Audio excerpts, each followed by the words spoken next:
the good Lord helped by giving Bluebird Day here, which never hurts.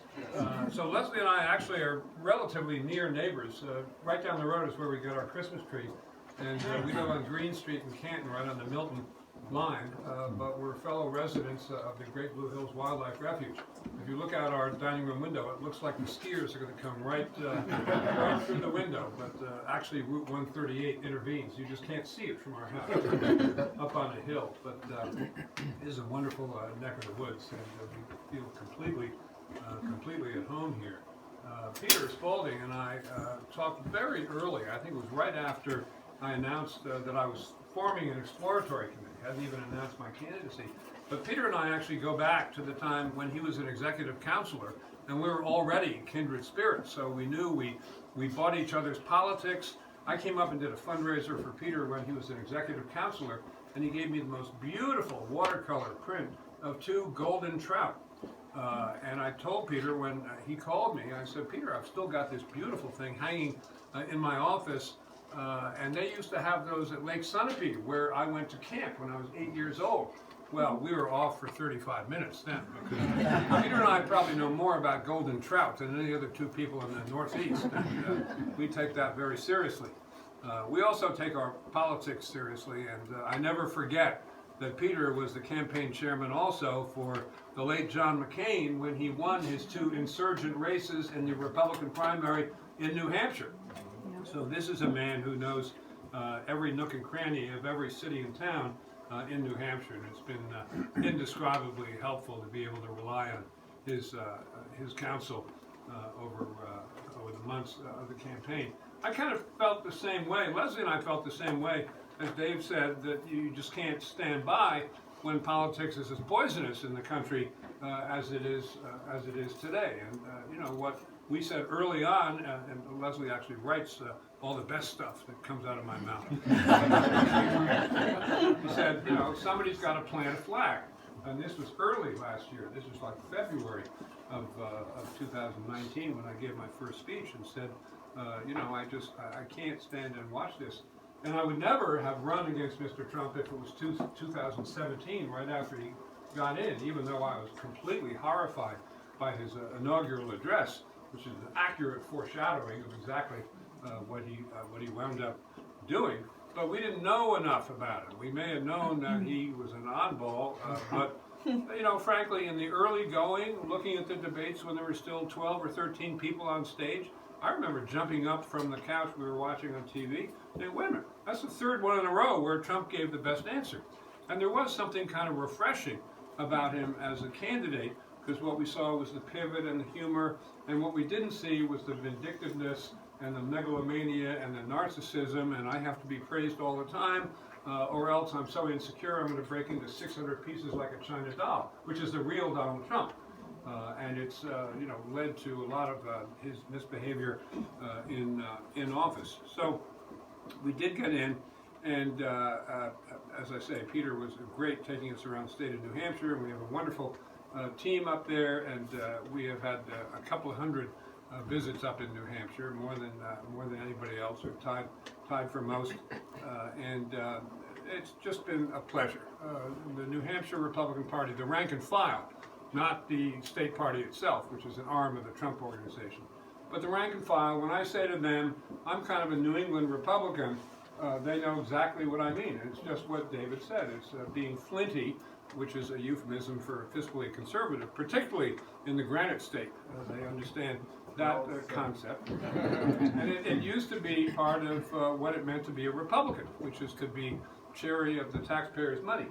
And those of you who you know, were either involved in my administration or you know, followed that closely know that my motto when I was in office as governor here was there's no such thing as government money.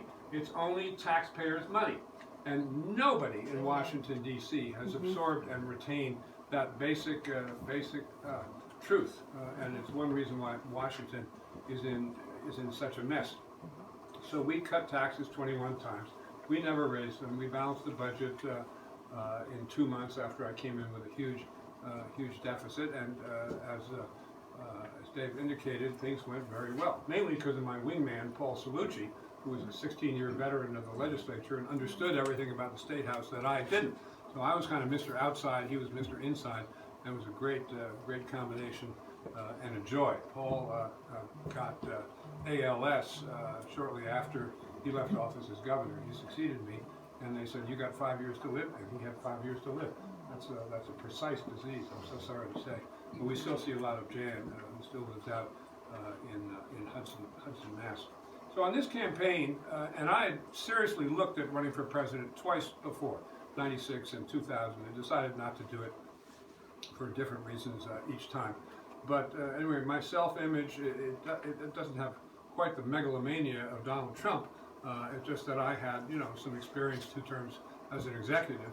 Governor, I think, is the best preparation for president. And I kind of knew what I wanted to do, and I know what I want to do in this race. And the first thing I would do if I get there at 1600 Pennsylvania is not have any more trillion-dollar deficits and go to work on the accumulated deficit, which is a national security threat to the United States, because the deficit of $25 trillion depends on the Chinese coming and buying our treasury bills. And I say national security, I mean vis-a-vis other countries. And people just don't understand that. They think the music is going to go on forever. And this can be done. It was a Democrat, Bill Clinton, who not only balanced the budget, but he wiped out the accumulated deficit, which was nothing compared to what it is now. But it can be done. And actually, if you look back over the Democrats and Republicans for the last 25 years, and it pains me to say this, the Democrats have actually done a better job than the Republicans on the fiscal front, contrary to the popular perception. So I'd like to restore the Republican Party to having the reputation and the reality of being a careful steward of public affairs, and it means you have to tax less and spend less. And I never saw a level of government, federal, state, or local, that I didn't think was at least 10% and often 20% too big. And what that means is reduce taxes to kind of throttle the growth there. So that would be number one. Another thing that would be right at the same time in the beginning is I do take very seriously this risk of the polar ice caps melting and what would happen if they did. Every mountain glacier in the world would melt. That's the sole source of drinking water for 300 million people. So they would, be exposed to dying of thirst. There would be massive flooding of many, many countries. 30 or 40 countries would be unable to feed their populations because of this flooding. And catastrophic weather would hit, the United States like everybody else in ways that beggar what's already gone before. And I think most people feel we've had a foretaste of that, but nothing compared to what would happen after that cap melted. So we have to plan ahead here. We're not going to get anywhere by saying, as the Green New Deal does, we love wind and solar. We're going to make so much money from the new green economy. We're going to give everybody a guaranteed basic income, whether or not they're willing to work. It actually says that in the Green New Deal. And just paying homage to wind and solar, they're great. So's hydro. So's nuclear in my book. But that doesn't achieve what has to be achieved. There's a very specific threat, which is the rise in temperature of the Earth's atmosphere. And if it rises more than 1.5 degrees centigrade between now and the middle of the century, the ice cap will melt. But if you go to the coal companies and the oil companies and the gas companies and the mining companies, who are the major contributors of carbon to the atmosphere, and you say you're going to have to pay $40 or $50 a ton for every ton of carbon you put in the atmosphere, and that price is going to go up, beyond a certain point, they're going to say, ouch, I'm not going to do this anymore. I can't keep putting carbon into the atmosphere, and that will achieve what has to be achieved. And in a way, the market will determine the mechanism that's necessary to make them do that. And that takes a lot of work, but it doesn't take magic. It just takes either Congress or more likely an emergency declaration by the president saying we're going to impose this fee on carbon. And I'd like to think that a president who is articulate on this point and passionate could convince the country to go along with it. It's a hell of a lot more a national and planetary emergency than a couple of hundred miles of wall down on our southern border with alligators and a swamp between the two parts of the wall. So that's also top of mind for me. And the third thing, and I'll stop with this, for the case in chief. Then cross-examination was my favorite part of it. But the third thing is, and I'm going to Chicago to give a major talk on this tomorrow, the international arena, the president really has put us in a terrible place, owing to his ignorance of the international area and foreign policy generally. And I think I can prove he's ignorant. He said we should not join the Trans-Pacific Partnership, which is 12 Asian countries, because it would be dominated by China. China was not even to be a member of the Trans-Pacific Partnership, but he'd ripped up that treaty, and people told him China's not a member. And he said, what's your point? He didn't see the connection. It was kind of like when he told all the people to lie and file phony documents to kill the Mueller investigation, and they said, to their credit, this is members of administration, including Dan Coates, former senator from Indiana, who's the director of national intelligence.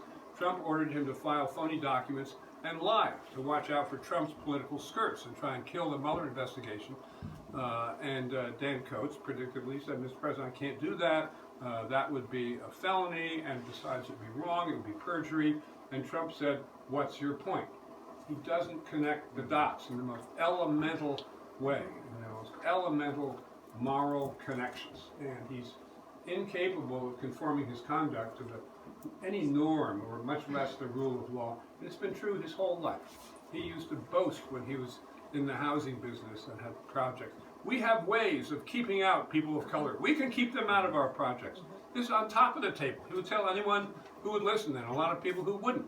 And he wound up getting convicted of that, and it didn't even slow him down. So this is the guy we've got as President of the United States. But, reversing the ripping up of the treaties, ripping up the Iran treaty of the nuclear, stopping the nuclear weapons, that was a major error. Because now we've got Iran on course again to get nuclear weapons. And the president has no understanding that nuclear proliferation has to be a taboo. He's encouraging Japan and South Korea to develop their own nuclear weapons programs. He wants to have everybody have nuclear weapons, which just shows unfathomable ignorance. We've been able to keep the nuclear peace only because there's a small number of countries that have nuclear weapons. If you take 7 and take it to 21, we're not going to be able to keep the nuclear peace, and that means World War III. A situation that the president has gotten us pretty close to a couple times already, because he's ignorant and he's reckless and he doesn't know what he doesn't know. So I'd be taking all that back in the other direction. So those are 3 things top of mind for me. But I'd love to answer any questions you might have either about my agenda or analysis of the current situation in Washington. And we're just, Leslie and I, are very grateful to all of you for coming out here. Thanks. Thank you.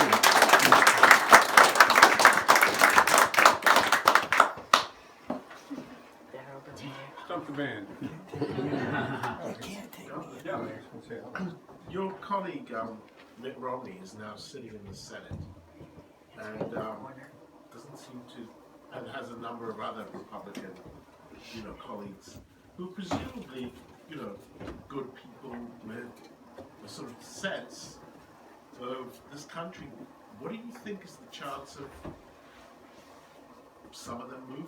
Well, I talk to these folks, and people like Mitt Romney and Susan Collins and Lisa Murkowski and Rob Portman in Ohio and Lamar Alexander in Tennessee, who's retiring, old friend.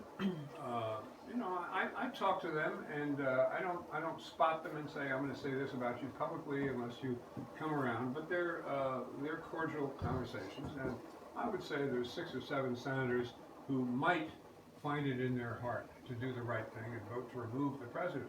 Just as an aside, I worked on the Nixon impeachment back in the 70s, and I wrote the legal memorandum about what's grounds for impeachment and removal. So I unfortunately know a lot about this. And that removal clause was not an afterthought in the Constitution. The new Constitution had a fairly powerful executive in it, and the colonists who had to ratify it were not used to an executive, because the Articles of Confederation, which governed the colonies from 1774 to 1787, had no executive, which made it so weak. That's why it had to be replaced. But the last executive those colonists could remember was George III, and they were not happy about the memory. So only the inclusion of the removal clause enabled the proponents of the Constitution Madison, Hamilton, Jefferson, the others, to sell it to the colonists. So it was a central part of the architecture of the Constitution. And Mr. Trump obviously doesn't understand that. He doesn't understand that there are separate and equal branches of the Constitution. So Article 1, the most important, is the legislature. They have most of the power. Article 2 is the president, who's an efficacious president, not the weakest leader I ever saw. But he has to be under the gaze and oversight of Article 1 on the Constitution. Nothing could be plainer. Well, Mr. Trump has simply declared Congress has no right to subpoena any document or any witness for me, and I don't have to answer any questions. So it's like saying, oh, you see, I'm not going to play. I'm not going to come to court. And it has never happened in history that the House, and there have been dozens of these impeachment cases, I've read every word of every one of them. It's never happened that the House and the managers have trotted over the Senate saying, here we are, here's our documents, here's our witnesses, tell us how you'd like to proceed, and that the Senate has said, oh, we don't want to proceed at all. We don't want to hear anything. But that's essentially the Trump point of view here. And it's breathtakingly against the scheme, the constitutional scheme, which is why it's breathtakingly the quintessential impeachable and removable offense. You know, they. So I think 6 or 7 senators, they break ranks here. I'm certainly trying to induce them to do so. I'm one of the people like this Lincoln Project, the new bunch of Republicans who are, you know, not being nice to these Republicans. They want to put pressure on them. And I'll put pressure on my old friend Susan Collins by musing on television. Wouldn't it be nice if we had someone like Margaret Chase Smith, you know, that very moral female senator from the state of Maine? Wouldn't it be nice if we had someone like her? And every one of those is a jab at my old friend Susan, and she knows it.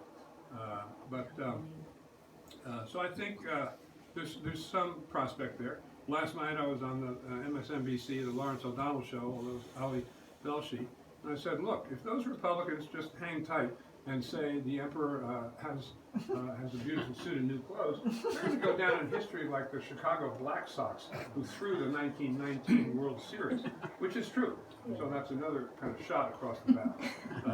And we'll see. I'll be in constant contact with them from now on. I mean, I've been in contact with Romney right along.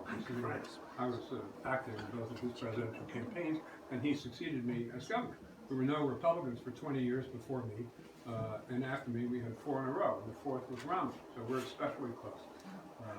So I'll keep on that. I don't think it's going to be a whitewash. I don't think it will be nobody voting to convict. If it is, they're going to hear from me. It'll be too late, but they're going to hear from me. So I don't know. It's the answer, but I'm doing everything I can. Thank you very much. That's a good answer.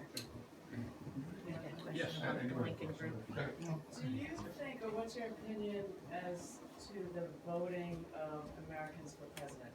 Do you think we'll ever abolish the electoral college and go to a popular vote? I don't know. I'm actually not in favor of going to a straight popular vote because my fear is that all the candidates would never leave New York and California. You know, the sort of dislocation, the disproportionality in the electoral college stems from the fact that we're a republic. We're not a direct democracy. And that's why all those thinly populated western states have 2 senators. It was a basic compromise. I actually joined a lawsuit against the winner-take-all provisions of the electoral college, so I don't think it's sacrosanct. But I wouldn't throw the whole thing out. I think we would regret that. That's a minority view. It's very fashionable to hate the electoral college these days. Jack Kennedy was never in favor of abolishing it, and he put the case rather eloquently for it. Anyway, that's where I am. Sir. Yeah, so we're at the we're the tail end of January right now, and so what I'm trying to understand is, so what is it that has to be? What do you need to accomplish to really sort of get on the ballot, right? And really, I guess, compete against Trump as a Republican, because I don't understand that just yet. So Sure. I'm going to get some clarity. So politically, we're going to be on the ballot everywhere except where it's illegal to be on the ballot because Trump has prevailed on the Republican State Committee to abolish the primary. And I think it's fair to say we'll be the only person in that position. There is another Republican running, a fellow named Joe Walsh, who's a former congressman from Illinois. Good guy. I mean, just blasts Trump every single day. But he doesn't have the backing to get in more than, I don't know, a dozen states or so. So it's now late January. The Iowa caucuses are February 3. The New Hampshire primary is February 11. And after those first two events, everyone kind of take a long breath. And then there's not much further, maybe two that are not significant until March 3, which is Super Tuesday. And that's Massachusetts, Vermont, Colorado, California, a whole 14 states. And that will probably be the bellwether. Now, even before Super Tuesday, it will be too late for any other Republican to get into the race. So I'll be in the race. Mr. Trump at that point will be in the race unless he's removed by the Senate.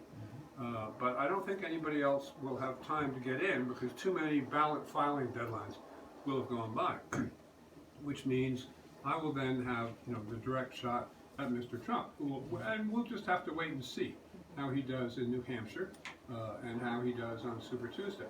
But the plan in the short run is to greatly exceed expectations in New Hampshire, as Pat Buchanan did when he ran against George Bush 41, and he kind of knocked George Bush 41 for a loop, and he got 37% of the vote. And expectations are kind of low because there's a lot of polling based on the Republican state committees. They say, oh, it's 98-2 for Trump, and it's not going to be anything like that because we go in the diners and shake everybody's hand, and a lot of people don't even want to talk about Trump now. They're just so exhausted, which is one of the reasons I feel so bad for the country. I can see the exhaustion in people's eyes. I was the only candidate marching in the Manchester Holiday Parade and the Concord, New Hampshire Christmas Parade. You can say Christmas in Concord, but not in Manchester. And people would run into the street, clap me on the back, can't you get rid of this guy? But they didn't want to talk about it. Yeah. So the plan is to get a following wind into Super Tuesday, and then I should have a very good shot in Vermont, where I will have Phil Scott, the moderate Republican governor, backing me. And in Vermont, a Democrat doesn't have to change registration to vote in the primary, so I'll have a lot of Democratic support, as I used to in Massachusetts. And Massachusetts will be a tongue war because the Republican State Committee is not controlled by Charlie Baker. The opposition, the Trump guys, have taken it over. But needless to say, I know every city and town in Massachusetts, so that should be pretty good too. And we all think of John Kasich as having been the runner-up in the last time. John's a very good friend of mine. I endorsed him twice. And he won one state. And I think our ambitions are way north of that in terms of coming out of Super Tuesday. And then, candidly, it will probably depend on whether Trump blows up.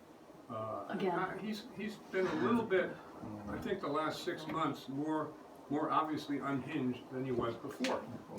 So that could keep going, and then he could go to pieces, and then I'd be standing there as the reasonable alternative.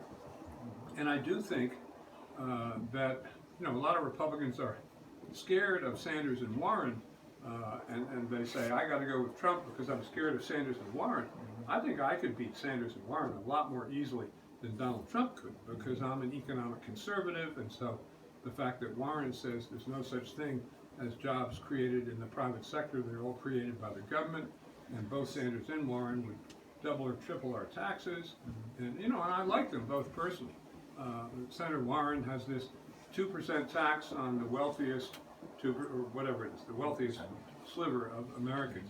And anyone who thinks that rate is going to stay at 2% is dreaming. The federal income tax, when it came in 1913, it was at a rate of 0.5%. And the people who are opposed said, well, what's to prevent some future Congress to raising it to 1%? And the people in favor said, ridiculous. The possibility of abuse of a power is no argument against its existence. So that carried the day. So when I took Economics 1, the marginal rate was 91%. Went from 0.5% to 91%. So a lot of these Warren and Sanders proposals are kind of a nose under the tent that would completely explode capitalism and our the way we've organized our society economically. And at the end of the day, I don't think the country will go for that if it's articulately described. We're not a left of center country like a lot of the Western European democracies. We're a slightly right of center country. But because of taking over the West and cowboys and guns, and we're just not the same as those Western democracies in Europe. So I think I'll be able to persuade people that I could be Horatius at the bridge and hold that line, which would be something that would come up only when it's just me and Trump. But that day should come fairly soon. Yes. How can you talk to our current governor, Charlie Baker, about being a little bit more vocal? Because in the last election, he said he wasn't voting for Trump. Yeah. And I understand, but there are hard choices. We all have to make hard choices. We get a yes or a no. And I was really, really disappointed in the leadership that he showed there, not coming down. If he said he wouldn't vote, that means he didn't vote then. If we can really believe it. If we can really believe that. I mean, I'm not sure I really believe that, So what can you say to Charlie Baker to make him a little bit more vocal? Well, right. I mean, I'm totally serious about that. No, this is going to be private. It's going to be a heart-to-heart. It's coming up soon. And I try not to ask anyone to do anything for me that's not in their own best political interest. I'm only now starting to ask people to endorse me, and I'm picking my shots there because I don't want to spot people without having talked it through with them. So I won't spot Charlie, but I totally share your view. And I'm not absolutely sure. I mean, I see Charlie all the time at events, but not so you can sit down and talk for half an hour. I'm not absolutely sure that Charlie isn't either thinking about a third term or thinking about switching parties. There's all kinds of different signs there. He raised $300,000 recently and spent it almost equally on Republicans and Democrats. Maybe he'd run as an independent. I just don't know. But I will know soon, and I share your view. Thank you. Hi, Governor. How are you? Governor, I'm wondering if you could speak to the polarization that we see in our country today and what you would do to address that situation as President of the United States. That's another one that's easy. My first months in office, I said to the Senate President and the Speaker, because we were kind of got off on the wrong foot in terms of rhetoric, I said, look, let's just get together once a week, social meeting, not on the merits, and just have coffee and crackers. How about Monday afternoon at 3:15, which would give me time to finish my Monday squash game before the meeting. Never missed it. They're still meeting every Monday afternoon. Every governor, every Senate President, and every Speaker. As Tom Birmingham, a successor President of the Senate, said, goodwill begets goodwill. And it starts with little things. Like when I went to them, I said, why don't we do this? And Mr. Speaker, we'll have the first meeting in your office, and then Mr. President, we'll have the next meeting in your office, and then we can just rotate. I didn't even say the third meeting will be in my office because legislators hate being summoned to a governor's office. But it kind of worked out that way, and no one ever, dwelt on the point. It was enormously successful because if you're going to have a funny, joke-telling social meeting like that within the next 7 days, you're a lot less likely to stab someone in the back who you're going to be seeing at the next Monday meeting. So it ushered in a sort of golden era in relations between the parties in Massachusetts that endures to this day. When you see, Bob DeLeo and Charlie are just draped all over each other on explaining what went on at the Monday meeting, how funny the jokes were, et cetera, et cetera. So I would do that in my first day in office in Washington. And I almost wouldn't have to because I would have campaigned on reaching across the aisle. I'd have a bipartisan cabinet. I'd have some R's, I'd have some D's. I might even throw a libertarian to give everybody a tickle and let them know I was in charge. Reaching across the aisle doesn't cost you anything. It just requires the political will to do it. Balancing the budget, if you do it right, doesn't really cost you anything either. You just have to have the political will. And I always said in Mass that I had a great advantage that governor was my first elective office because I didn't know there were sacred cows in the budget. I didn't even know that they were cows. So I did zero-based budgeting, and nobody was safe from our side. On the other hand, a program that had done well, say a preventive health program, and did a good job last year, we'd multiply it by 5. You just have to look at every account separately. Yes? I just want to jump onto that because I think a split is a little more than political and a little more than parties. The disparities that exist and the painfulness around race and economic, I just feel like there's more. Oh, and, yeah. and this presidency has just highlighted it a lot because it's not just Trump, he's a crazy idiot, but there are a lot of people who needed his line. Well, and, he's appealed to the worst Right. in everybody. So how do you- And that doesn't resonate with nice people like us, but it resonates with people who are already feeling recrimination or resentment. And those are the Right. people who became the Trump army. And his campaign in 2016, which believe me, I followed very closely, it was just a series of dog whistles. They would beam out pictures of George Lincoln Rockwell. Many people don't know who that was. He was the founder of the American Nazi Party. But I can tell you who, and then they would quickly disappear from the screen. And I'll tell you who did know who George Lincoln Rockwell was. All the neo-Nazis, the white guys out west, who had pictures of George Lincoln Rockwell on their wall. We would have rallies in 2016, and an issue then was, do Black Lives Matter? Black Lives Matter was very much in the news then. So Trump guys would come and picket our rallies, and someone would say, do Black Lives Matter? And they would hold up big signs saying, all lives matter, which is nothing but another dog whistle, and it's code for, no, Black lives don't matter. And so when I got that question, I would say the correct answer to the question, do Black lives matter, is not all lives matter, it is yes. And, the Trump guy said, what's your point? We don't get it. I wasn't surprised. But I agree with you. So race is a real burr under the saddle. I would make it plain. I got long record in law enforcement, and I would make it plain that, if a Ferguson, Missouri case ever happened on my watch, that would be one police department that would be in receivership or trusteeship in a big hurry until things had been turned around. And it would probably help. The law enforcement background would help there. So that's a big one.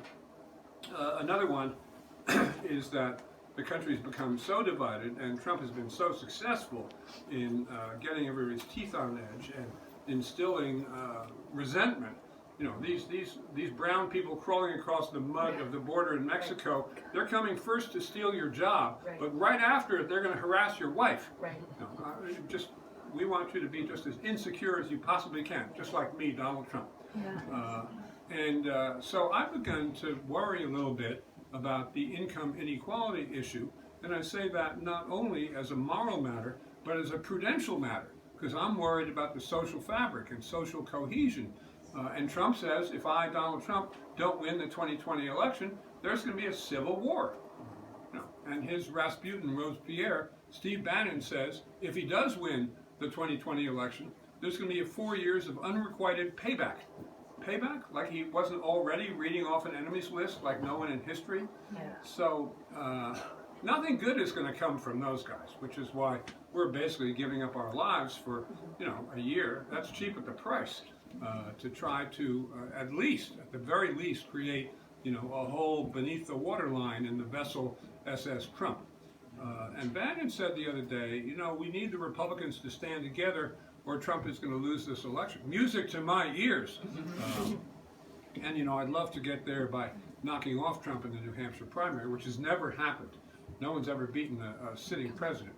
But the 5 challengers who have challenged sitting presidents running for re-election in the modern era, those presidents all lost for re-election. And when there was no primary challenger, read me, the sitting president went on to win easily.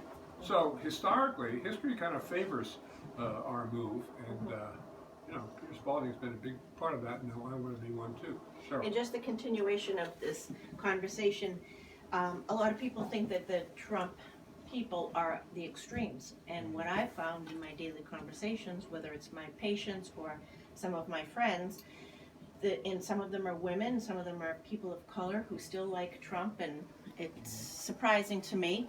But I think what you're saying and you're articulating is what people need to hear, but you need to say it maybe in a way that we all want the same thing. We all want safe places to live, education for our students, access to good health care, blah, blah, blah, blah, all of that.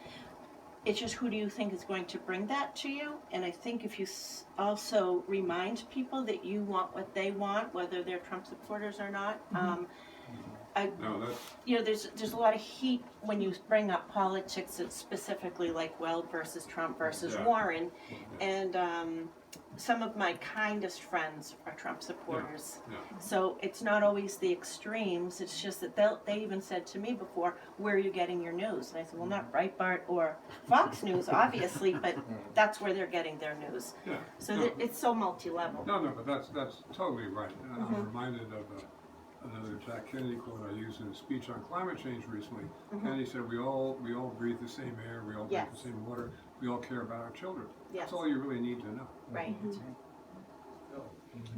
Question, along that same lines, a lot of, I think Trump wanted the Midwest particularly because of the Rust Belt and Austin manufacturing. Right. So I'd like your opinion on our relationship with China and how that folds into Austin. Well, on the Midwest, Trump's first stance in foreign policy is always tariffs and sanctions. That's not a good starting point. And again, he has massive ignorance about how things work in the international area. He thinks everything is a zero-sum game. A car is either manufactured in Mexico or it's manufactured in the United States. The truth is that the average car manufactured in North America goes across, during the manufacturing process, goes across that Mexican border 22 times. Because the reason it's good for everybody is that depending on the hourly wage necessary to that stage of production, the car, the chassis, will move to the lowest possible wage. So the car itself has the lowest possible cost, so you sell the most possible cars.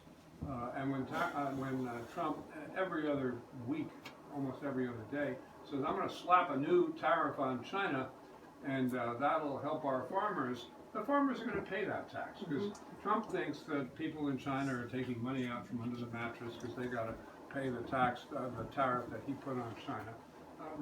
It's paid by anyone who has to import aluminum from China, and those are Midwest farmers. And they've gotten wise to that, and they've told the agriculture secretary, we're not taking any more of this stuff. And the reason Trump has been able to hold the farmers in line is he's taken $24 billion from the Trade Readjustment Fund, which is a big Washington pot of money that the president has the authority to send around to compensate people who don't make out all that well in the trade area. He's given $24 billion to the farmers, which kind of quiets them down. But that's not sustainable, and it shows actually that his policies underneath it all don't work. On China, there are things that absolutely have to stop. One is their lawlessness about intellectual property, about patents.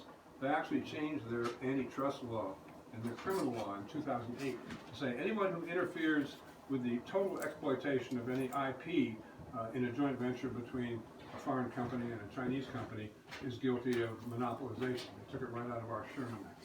So they view it as criminal if we try to protect our intellectual property once we enter into a joint venture with a Chinese company, which is why I advise all my law clients, don't come in there and do a joint venture if you have IP that you care about.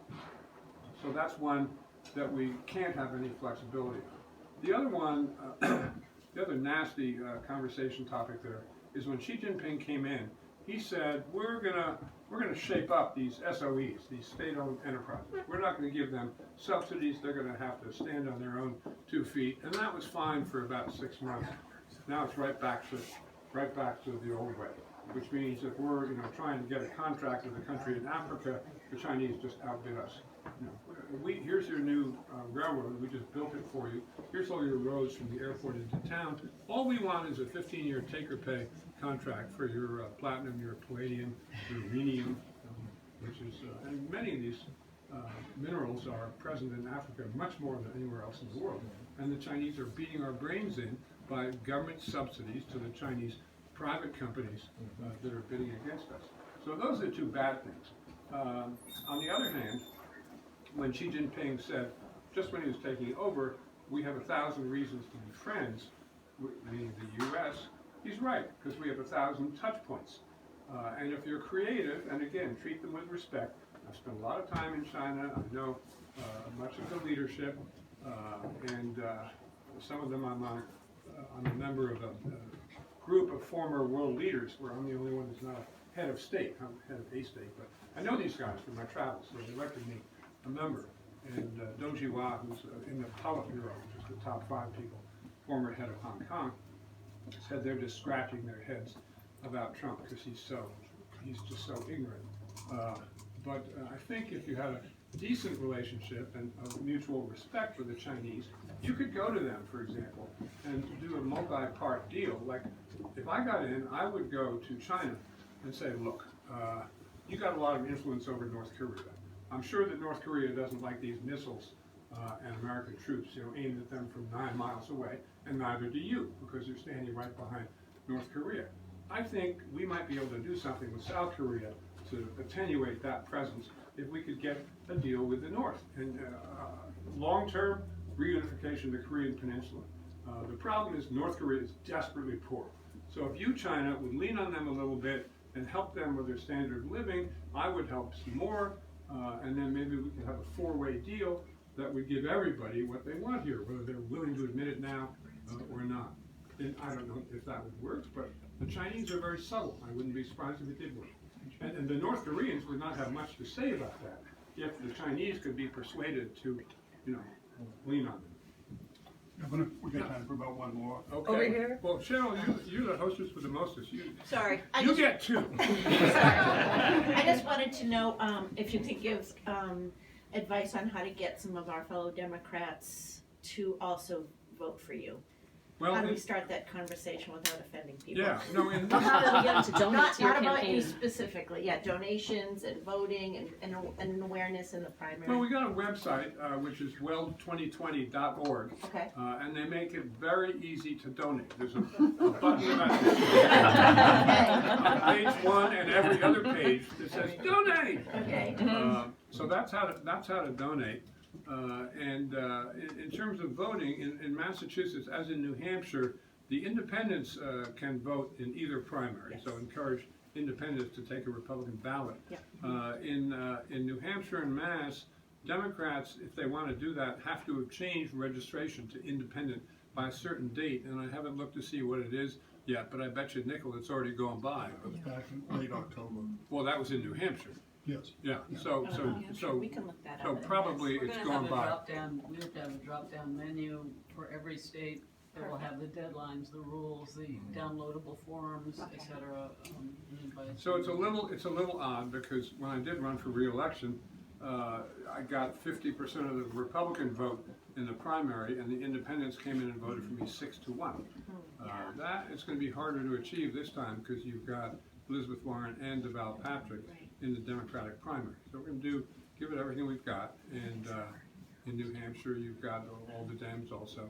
In Vermont, you've got Sanders, but even Bernie gets only 42% of that Democratic vote, and the other 58 hate Trump more than any other state. So if I had to name the state I'm most likely to win, it's not even Mass, it's Vermont. Oh, yeah.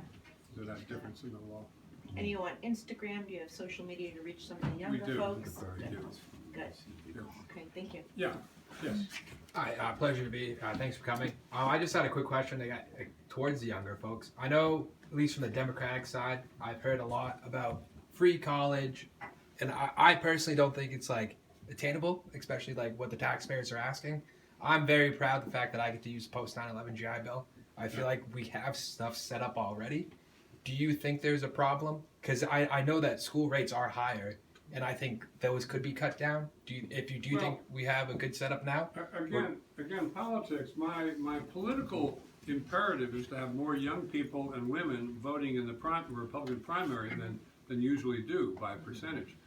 And my first argument for millennials and Gen Xers is this deficit issue and the climate change issue. Those are both guns aimed at your head. They're not aimed at Peter's and my head. we're not going to see these coastlines submerged. Right. We're not going to see the United States tail into bankruptcy, but the younger generation is. So I consider those generational issues. On the education front, I would probably do a few things to ameliorate student debt. I'd expand that program. If you volunteer for public service for 5 years, that either cancels it. If you pay all your principal and interest for 10 years or 15 years, I'd have some provision for relief there, because you don't want people to go through life as indentured servants because of a student loan that they took out. And there's things that can be done. And speaking of the GI Bill, AI, artificial intelligence, and robotics and drones and driverless vehicles, they're going to take away, they're going to blow up 15% of the jobs in the United States, starting not 20 years from now, 10 years from now, or even sooner than that. And that will create a whole class of displaced workers who would ordinarily be Trump voters. Trump is doing nothing for them because he can't see that far ahead and doesn't like to roll up his sleeves and go to work. He's very instinctual and doesn't like the hard work. But what needs to be done is everyone to agree about the future of work and the future of education. And I looked into how much it would cost to give the displaced workers the technical skills to get the replacement jobs in the new AI economy. 3 semesters of post-high school education. So I looked at the cost of that in Massachusetts. 1/3 of 1% of the state budget. That is child's play. I mean, I could find that under a rock in my budget after 2 terms as governor. And that is a state emergency if you're losing 10% of your workforce. So, you know, to govern is to choose. And I've made choices all the time about putting a whole slug of money into some area where I thought the state desperately needed it, either to attack unemployment or some other reason. So that's a problem that's easy to fix because, you know, 3 semesters of post-high school education, that's not that expensive. P.S. A lot of it could be online now, which is 0 overhead and cost.